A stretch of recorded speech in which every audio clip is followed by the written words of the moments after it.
Everyone has been talking about the potential leaked release date for Grand Theft Auto 6, including us, and for good reason. But today we're going to talk about other leaks, and we're going to talk about a massive one about one of the most popular podcasters in the world possibly being part of this game, which would make a lot of people happy, and it would piss a lot of people off.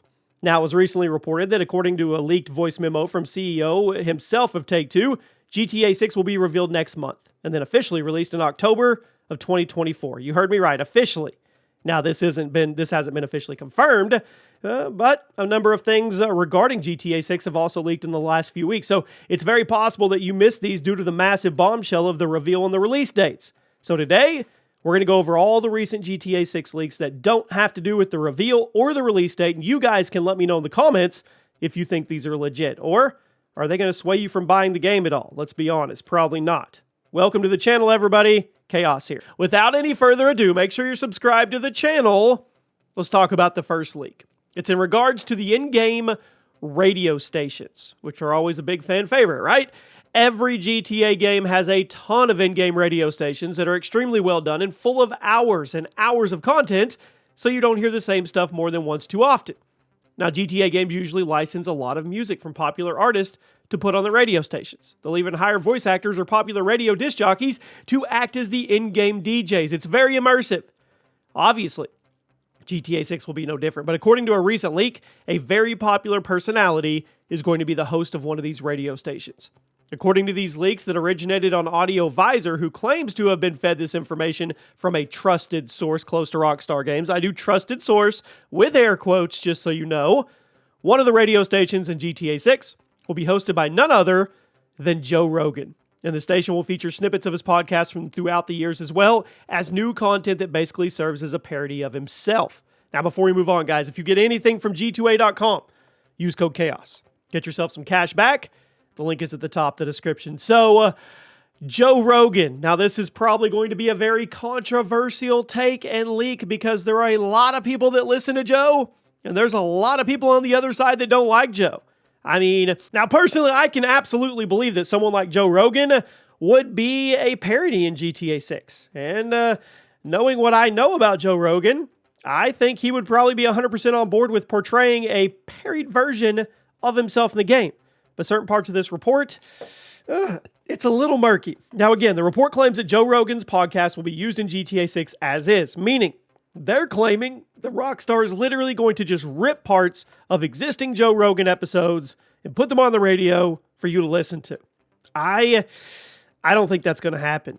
That would be a massive cutting of corners by Rockstar, and it seems out of character for them in general. Grand Theft Auto is all about parodying real-life celebrities, so for them to just copy-paste some actual snippets from Joe Rogan's podcast, I'm not feeling it. I feel like that would be out of character. Now, what I could absolutely see being real is Joe Rogan coming in to voice a parodied version of himself, and then host a talk show within the GTA 6 universe that is essentially a version of his podcast. Rogan has claimed many times throughout the years to have been a big gamer in the past, and he would almost certainly probably be down to play a parody of himself in the new GTA game. But as for this report that Rockstar is literally going to be ripping episodes of his podcast and uploading them as is for an in-game radio station, I think there's a 0% chance of that being legit. Rockstar games are about parodying real life, so copy-pasting a real-world show into their universe would completely break that design philosophy. So is the Joe Rogan podcast going to be in GTA 6? I don't think so. But is Joe Rogan going to be playing a parody of himself in GTA 6? I wouldn't be shocked at all. Another recent leak came out earlier this month and a lot of people immediately dismissed it, but I think it's worth discussing because it could end up being true. Over the last few years, the price of a new AAA game has jumped from $60 to $70. Now, I know this is kind of a hot topic with gamers, so I'm not going to get into the potential arguments for and against the new price tag, but I do want to talk about Rockstar and Take-Two Interactive reportedly going against that new price tag with GTA 6, and it's not in the way that you're thinking. According to recent leaks, GTA 6 will launch for over $100 for the standard edition, with some leaks claiming it will cost $150 to get your hands on. Now, the justification for this seems to be the fact that the game's budget is reportedly hovering around $2 billion, roughly double the original reported budget, as well as the fact that Rockstar is reportedly going to be supporting the game for many, many years, adding content to the map, evolving the experience as time goes on. So eventually, GTA 6 will be the size of multiple Rockstar open-world games all in one. But is that justification to charge $150 out of the gate? Well, this leak is obviously unconfirmed, and it's impossible to know how much Rockstar and Take-Two are going to charge for this game when it launches. I'm honestly expecting it to launch for the standard $70, and I think these leaks are just likely rage bait from someone trying to cheese engagement. But then again, Take-Two is known for pulling some bizarre stunts with how much they charge for digital content, and honestly, I could see them considering something like this. If they promote GTA 6 as a multi-year game, I could totally see them using that as justification to charge more than usual. Now, you and I probably don't see it as justification since there's lots of games now that get updated over time with free content patches and whatnot, but if you're a big publisher like Take-Two, and you're responsible for a game like GTA 6 that people will literally pay anything for, you may be tempted to crank up that entry fee and maximize your profit, especially if you've put over $1 billion into the production. Again, I don't think they should charge more than $70 for the game. But I don't actually think that it's unrealistic to expect it.